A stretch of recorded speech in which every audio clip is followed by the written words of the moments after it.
Arestado ng mga operatiba ng Santo Tomas PNP ang top 2 most wanted person sa regional level na naharap sa kasong statutory rape sa isinagawang operasyon sa La Union. Nakatutok dyan si Police Staff Sergeant Jandel Supremo.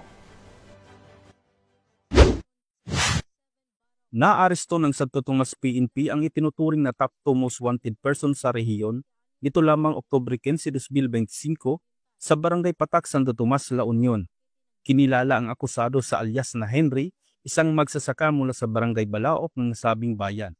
Pinangunahan ng Santo Tomas PNP ang operasyon, katuwang ang iba't ibang unit kabilang ang ROD-1, RID-1, PIDMU, La Union PIU, RIU-1, La Union PIDMU, RIDMD-1, Bawang NPS, Damortis Imlet, at TEC-RBB-1.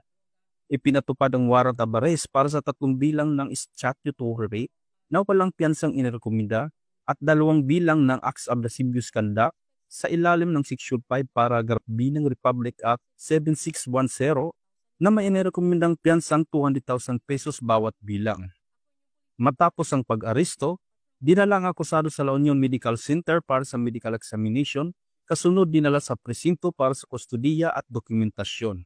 Samantala, nagpatuloy ang operasyon ng maayos at walang aberya, patunay ng mahigpit na koordinasyon ng mga unit at maingat na pagsunod sa due process upang mapangalagaan ang karapatan ng akusado at ang kaligtasan ng komunidad.